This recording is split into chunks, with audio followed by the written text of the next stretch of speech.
Sir, please, may I have just a few pennies? That is what we're begging for on the military side, as military pay is allegedly getting the highest pay raise they've ever had at 5.2%. But there's a big catch here, and there's other things that we need to discuss, as they say that this pay raise is going to be the biggest since 2002, and us military peasants should just be happy with what we get. But I'll tell you why you shouldn't be, because history and the issues that are happening in today's military need to be addressed. And that is because the National Defense Authorization Act, which is being passed through, which people believe is going to be pushed through at the 5.2% pay rate. Military.com writes, a 5.2% pay raise in basic pay means anywhere from about $1,100 more per year for the most junior service members to about $10,000 more per year for senior officers. The bill, the result of months of negotiations between the House and Senate,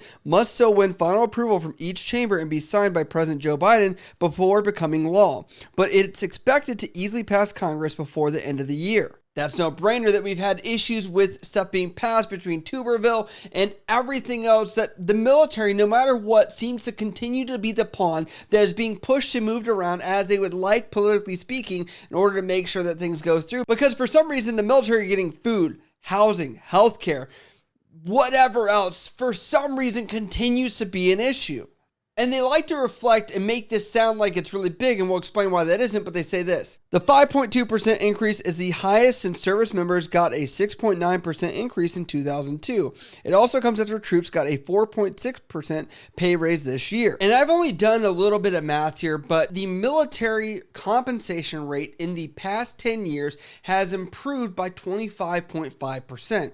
Now, looking across some stable data, looking at inflation, that appears to be 29% or 29.5%, depending on a few others. So we are missing 4% of that pay, and that is something that is notable because a lot of the people that are retiring or using the military for retirement under the blended retirement system are matching 5%. That 4% could make up what is allowing them to actually be able to put that money towards their retirement. And obviously the play of money and trying to pay their troops is also part of the recruiting crisis that's happened, as I mentioned almost every video, as I feel like the pendulum's swinging and we're getting out of that. But the article states, federal law mandates pay raise to troops every January independent of the NDAA, but lawmakers have also been increasingly concerned about service members' compensation amid a heightened focus on quality of life issues and efforts to reverse a recruiting crisis. So they've done that through bonuses by allowing people to come in and get more money up front. That's great. They're saying this pay raise is here, but they also forget that they were taking money away from service members while they said that BAH, or basic allowance for housing, was going to only cover 95% of what that would be. So we're matching not even close to what inflation is. We're also knocking down what we're paying for housing allowance. We're also trying to somehow keep people in. I don't get this. There's a lot of fighting and conflicting forces of how military people are paid, where it's like you're saying this to make this sound good, but really overall, we're still in a negative here. And they know this, which is why they said this in the article as well. In addition to the pay raise, this year's NDAA seeks to improve junior service members' finances by allowing the military services to give E6s and below a monthly bonus if quotations prevailing economic conditions adversely affect them. The rate the bonus, which would only be allowed in 2024, would be set by the service secretaries. The issue with this is the military across wherever you're at, whether that be San Diego, California, or you're stationed overseas, or Hawaii, right? On top of that, I said before, where they're taking away money, they take away money as far as the cost of the living allowance in Hawaii. They're now living on the same paycheck that somebody in Iowa, for example, would have to live off. So there needs to be some understanding that not everywhere in the country has the exact same pay. And if you're taking away from the housing allowance, essentially you're saying, we don't care where you live. And I would say, why not just make this a basic understanding that there is a pay differential based on where you live at, based on if you're in Hawaii, California, Florida, Maryland, Washington State all have varying degrees of economic impacts, which could be cost of gas, cost of electricity, cost of water, things like that, where they are different in every single place. Why do we keep thinking it's the same across the board? This is not rocket science. We have data and research, which we could have a whole team or department of bureaucracy that we love to do, of put those people on it to have these impacts there. We already do it when we're overseas with overseas housing allowance and the finances that go towards utilities there as well. And I believe that they're seeing that they need more flexibility in this, because obviously I'm speaking from many factors of this.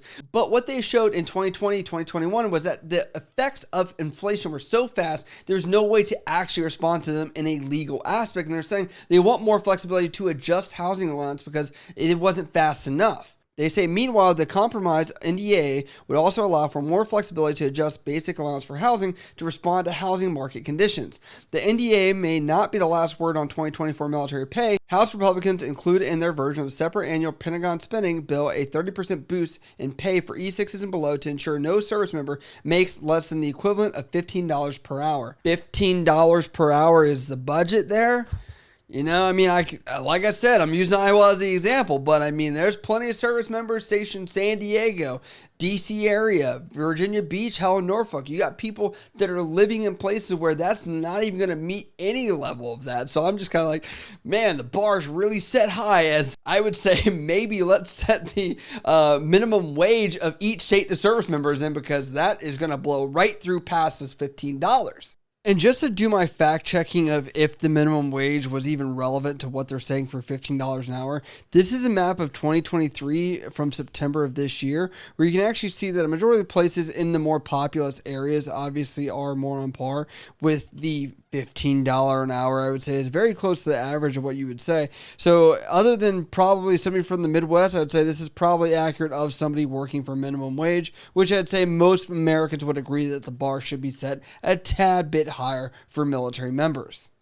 I think the military.com article here does try and paint it in a better light. I understand that. That's great. Agreed. However, you know, we can look at this as much as we want and say, like, great, 5.2% is up. That's great. We're moving in the right direction. And I will commend everybody that's ever trying to give military more benefits, because I think if you look at the longevity of past terms, that you will see it's slowly degraded and that there are eroding factors that have actually made the military beneficial. However, a lot of people in Congress and politics and things like that are forgetting that kids have options, right? And if you want the military funded and you don't want to have conscripts and you don't want to have any draft, and you don't want to have any of those things where you're requiring military service, you have to be an employer that's actually trying to attract those services and attract those benefits in order to be able to get those kids in order to be competitive against Starbucks, McDonald's, and all these other places. I made videos about it. And yes, they could say the military service can't replace VA benefits, healthcare, housing, all these other, I get that. But a kid does not understand the benefits of those things like an older person would. They're not going to act in those ways.